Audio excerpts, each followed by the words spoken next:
Hello जी friends, आज जो है बड़ी मज़ेदार मैं वीडियो आपको बताने लगा हूँ जी। ये है सिग्मा का लेंस 30mm 1.4।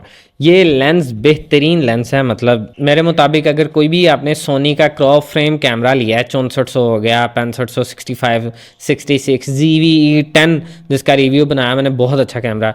उसके साथ अगर आपने बेस्ट लेंस यूज़ करना है, जैसे कि इस वक्त आप देख रहे हैं कि मेरी बैकग्राउंड टोटल ब्लर आ रही है। ये क्यों ब्लर आ रही है? इसके मुताबिक में अगर बेस्ट लेंस है कोई आपने बाय करना है तो वो लेंस है 30mm 1.4 DC-DN परफेक्ट लेंस। इसको मैं ओपन करता हूं तो मैं आपको सारा दिखाता हूं कि ये लेंस कितना अच्छा है। ये देखें जी, यहाँ से बॉक्स है इसका, ये हमने ओपन किया। अंदर पैकेजिंग देखें आप, कितनी सॉलिड पैकेजिंग की हुई है, ऐसे Titanic type, matrix type.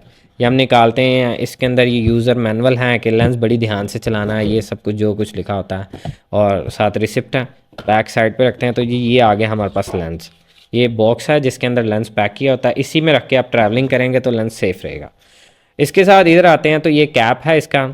Lens की देखें क्या शानदार, लेंस का साइज़ कितना परफेक्ट है और मेड इन जापान है ये। और यहाँ से हम ओपन करते हैं तो देखें इसका लेंस कितना अच्छा है, बहुत ही बेहतरीन मिरर लगा हुआ है, मेड इन जापान टेक्नोलॉजी है। बैक साइड पे आते हैं तो देखें अलॉय बॉडी में लेंस डिज़ाइन किया गया है। प्लास्टिक बॉडी वाला कोई सीन नहीं है, प्लास्टिक बॉडी वाले लेंस वैसे ही फारिग होते हैं, मतलब उनकी इतनी अच्छी वर्थ नहीं होती है, जल्दी ख़राब हो जाते हैं। अलॉय बॉडी है टोटल इसकी। और ये इसके इस तरफ आते हैं तो ये फोकस करने के लिए ये डायल है, जहाँ पर इसके टोटल लिखा हुआ है कि 0.98 फीट तक इसकी माइक्रो है, ये माइक्रो काम करता है। इधर हम आते हैं तो देखें 1.4 अपर्चर, 30mm 1.4 DC-DN, और इसके आगे जो 52 लिखा हुआ है वो इसका रेडियस है। इस तरफ हम आते हैं तो ये मेड इन जापान लिखा हुआ है। ये लेंस बहुत ही शानदार है।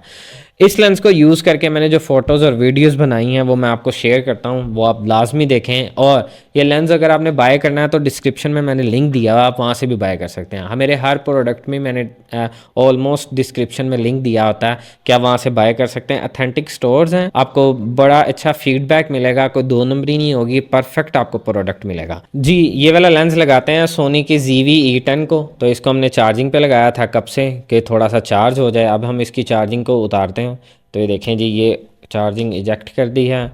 तो लेंस उतारने का तरीका और लेंस लगाने का तरीका वो बड़ी ध्यान से देखें। जितने भी सोनी के A6400 और इस सीरीज़ के जो कैमरास हैं ना, इसके यहाँ पर एक बटन होता है। ये बटन अगर आपको नज़र आ रहा है ना, तो ये बटन ये यहाँ पर नज़र आ रहा है आपको तकरीबन, ठीक है। ये बटन प्रेस करना है आपने, तो इससे प्रेस करने लेंस को आपने उल्टा घुमाना है, फिर ये लेंस उतर आएगा, ठीक है। ये बटन के साथ ये होता है कि देखें बटन है तो यहाँ पर एक पॉइंट है अलॉय का, वो के जो अंदर जाता है, ये पॉइंट है, ये पॉइंट ही लेंस को रोक के रखता है। तो इसके साथ हम ये लगाते हैं लेंस 6400 के साथ 30mm 1.4। ये लेंस यहाँ से ओपन किया और लगाने का बिल्कुल परफेक्ट वही तरीका है। वाइट पॉइंट के साथ वाइट पॉइंट आपने कनेक्ट करके रखना है। ये वाइट पॉइंट के साथ वाइट कनेक्ट किया और लेंस को फिर इस तरह से ट्विस्ट करना है, और जैसे ही एक टक होगा इसका मतलब लेंस कनेक्ट हो गया।